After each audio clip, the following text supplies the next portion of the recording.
Have you ever waited for something for so long that you almost gave up hope? Imagine waiting decades, well into your old age, for a promise to come true.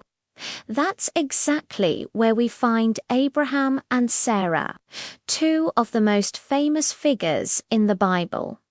After years and years of waiting, God fulfilled his promise to them in the most miraculous way. Sarah, at 90 years old, and Abraham, at 100, welcomed their son Isaac into the world. The name Isaac literally means he laughs, because Sarah laughed in disbelief when she first heard she would have a child at her age. His birth was a joyous celebration, a testament to God's faithfulness. He was the child of promise, the one through whom God's covenant would continue. Everything seemed perfect. The long-awaited heir had arrived, and Abraham's future seemed secure.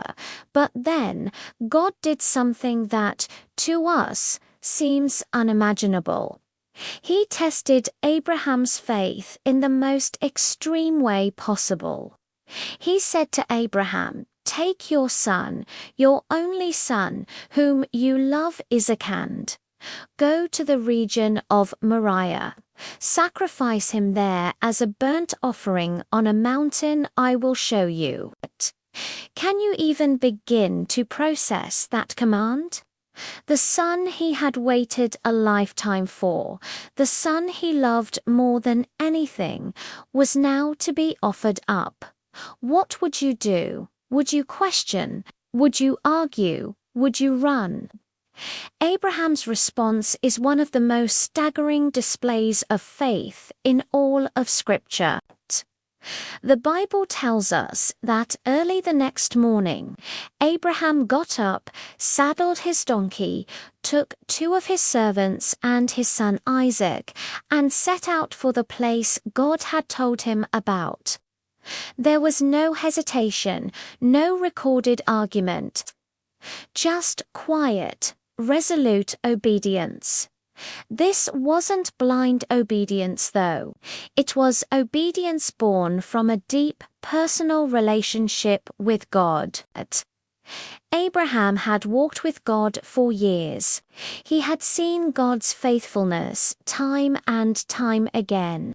He trusted God's character even when he couldn't understand God's command.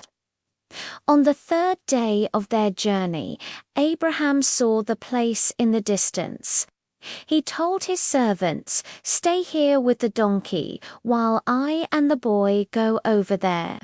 We will worship and then we will come back to you." Did you catch that? We will come back to you. In his heart, Abraham believed that somehow, even if he went through with the sacrifice, both he and Isaac would return.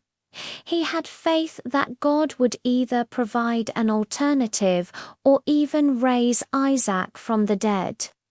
As they walked up the mountain, Isaac, carrying the wood for the offering, turned to his father. "Father," he asked.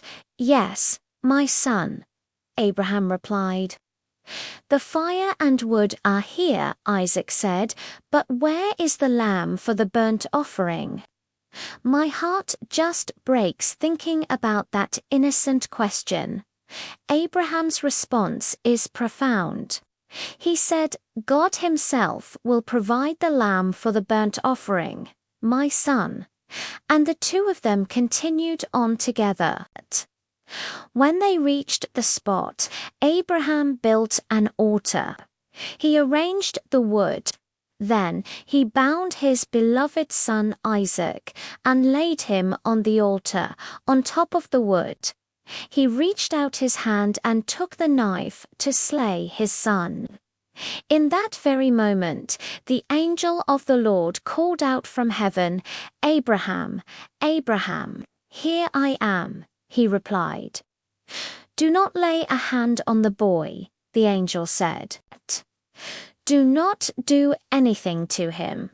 Now I know that you fear God, because you have not withheld from me your son, your only son."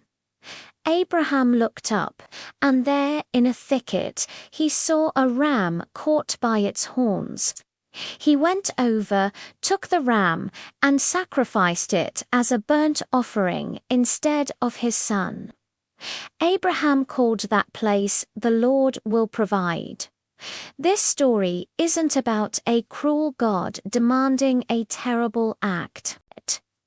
It's a powerful story about faith, trust, and God's ultimate provision.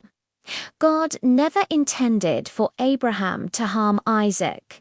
He wanted to test the depth of Abraham's faith and to reveal his own character as Jehovah Jireh, the Lord who provides. This event is also a beautiful foreshadowing of God's own sacrifice. Thousands of years later, God would provide the ultimate lamb, his own son, Jesus Christ, who would be sacrificed for the sins of the world. The lesson for us today is profound.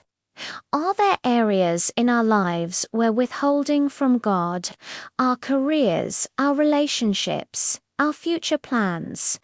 Like Abraham, we're called to trust God completely, even when the path is confusing and his commands seem difficult.